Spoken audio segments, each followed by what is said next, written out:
Time now for the morning rush. This morning we're waiting to learn what started a small fire in the Bosque. It happened yesterday behind the Open Space Visitor Center on Coors in northwest Albuquerque.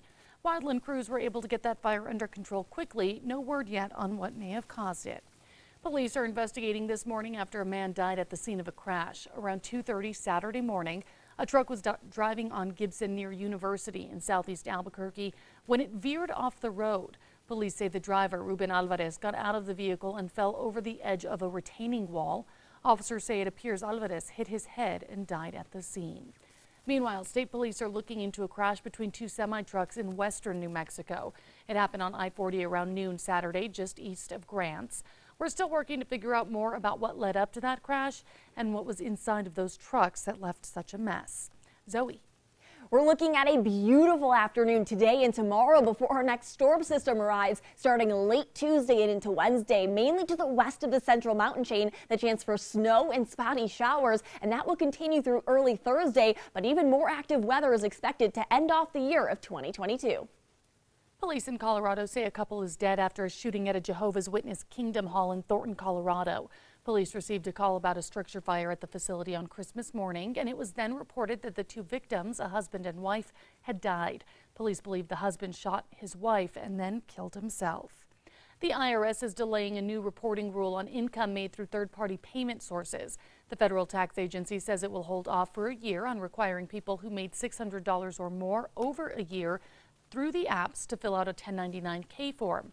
The intent is to crack down on taxes being evaded. Updates are done and checks soon will go out to seniors awaiting higher benefit payouts.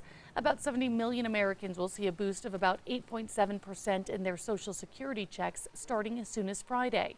Average payouts will increase by more than $140 per month. Zoe.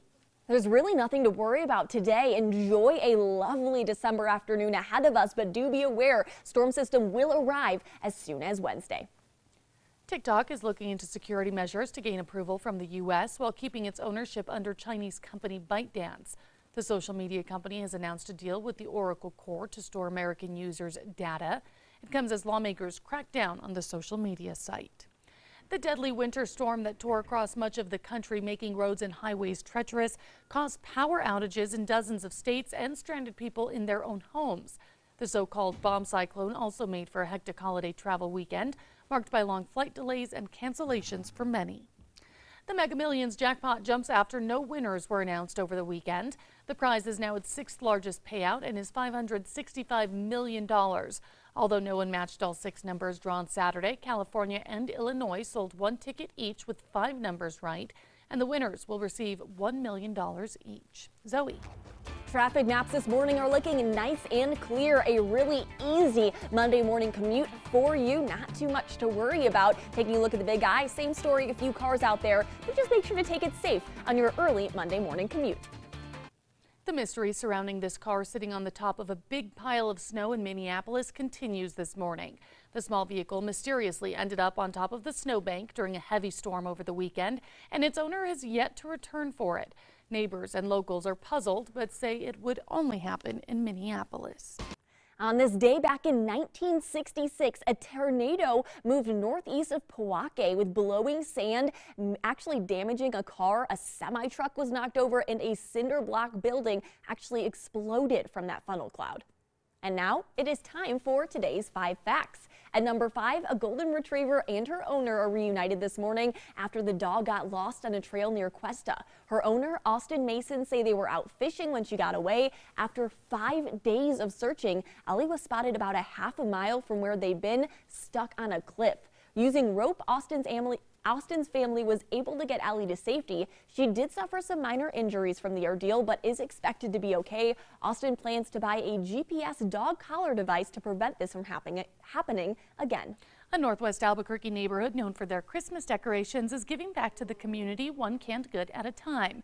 For the last 2 weeks, Nate Bywater has been collecting food items for Storehouse New Mexico Food Pantry. The goal was to raise 2,000 pounds of food, but thanks to the community's support, they've already exceeded that goal, and they're still not done collecting. They plan to accept donations until New Year's Day. And at number 3, we're looking at a really beautiful afternoon of weather. It will be a bit cooler across the east, but all of us into tomorrow are going to be seeing those above average temperatures before our next storm system arrives on Wednesday. At number 2 this morning, we're waiting to learn what started a small fire in the Bosque. It happened yesterday behind the Open Space Visitor Center on Coors in northwest Albuquerque. Wildland crews were able to get the fire under control quickly. We'll bring you updates as we learn more. And at number 1, police are investigating this morning after a man died at the scene of a crash around 2:30 Saturday morning. A truck was driving near Gibson and University in southeast Albuquerque when it veered off the road. The truck ended up balanced on a retaining wall. Police say the driver, Ruben Alvarez, got out of the vehicle and fell over the edge of that wall. That's about a 6-foot drop. Officers say it appears Alvarez hit his head and died at the scene. Police believe he may have suffered a medical episode at the time of the crash.